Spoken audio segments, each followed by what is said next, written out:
Hi there, District 102. It's great to see you. First of all, I'm so honored to be representing you this year at the convention. I'm really scared, to be honest, and I feel completely ill prepared. So we're all in the same boat. We all get nervous and we all struggle with speeches. But I'm here to answer three questions asked by three lovely Toastmasters. So I'll get straight to it. The first question was sent in by Lee Hanjun, and the question was, how do you make your speeches stand out to be different from others? So I thought about that. What an interesting question.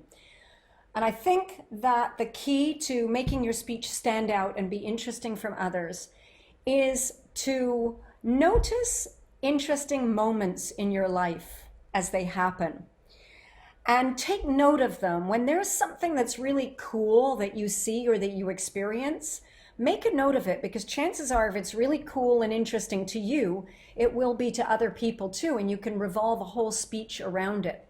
For example, the district speech that I gave recently this year came from this moment where I was mountain climbing, where I truly actually stuck my foot out on this while I was rock climbing, and I had my fingers on the mountain and my foot out in space, and I suddenly noticed that the difference between being strong and being brave, and I suddenly noticed that I was strong but I wasn't brave. I just had that little moment of awareness at the time, and I couldn't stop thinking about it, and it really did, I guess, transform my life in a way, but it was really just a moment in time that was interesting and worth noting, and the speech came about because of that. So notice the moments in your life, and I would say do really avoid. This is one thing that I think it just sometimes drives me a little bit crazy. Avoid the obvious. I see a lot of people doing speeches about things that are sort of guaranteed chuckles because they're so common, like, stereotypes about relationships, husbands and wives, and women love shopping, and ha ha ha, isn't that funny? Yeah, it's funny and it's cute, but everybody does that because it's easy to make an entertaining speech around those obvious things. Avoid them like the plague. So for example, if I did want to talk about women and shopping, I wouldn't joke about that. It's too obvious. It's been done a million times. Instead, what I noticed the other day that's kind of interesting is I was looking for a dress for this convention for Denver. And while I was in the department store in the women's clothing area, I noticed all the men, all the husbands sitting in like this long bench, all side by side, sitting there all on their phones, like looking like zombies, and it was so funny because that was kind of interesting. And I thought if I was doing a speech about, stereotypes about women shopping and men, I would revolve the whole speech around the men, because the men in the row on that seat, that's unique. The women loving shopping and all that is not unique.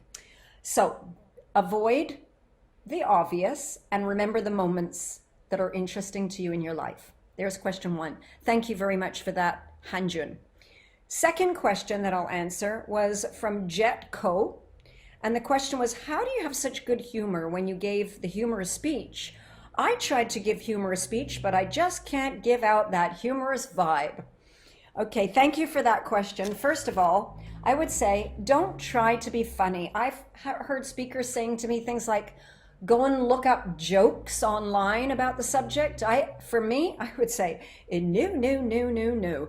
Because humor comes from the moment. Humor is the silliness of the human condition. That's what makes things funny, the silliness of human beings. And two pieces of advice I would give you. One is that good humor comes from the funny silliness of human beings, and then you exaggerate it. For example, in the humorous speech that I did many years ago that was on YouTube, I talked about my friend Jolene, who was asked to make fruit in a restaurant, and the Chinese guy, the local guy, said, you put in fruit after you switch on. Okay, so she put in the fruit and then she switched it on. You may remember that little line. Well, actually, the funny thing was that it didn't actually happen like that, to be honest. Shh. She told me that she was taking a course in this hotel restaurant, and he'd said to her, you put in fruit after you switch on. And she double checked with him. She didn't understand. You know, she said, what do I put in first? And she was describing him. She said he was very funny. He kept saying, you put in fruit after you switch on. That's really all that happened. Like, she never actually did put it in. The fruit didn't come out. I exaggerated it. So take the funny situations in life and then just make them bigger.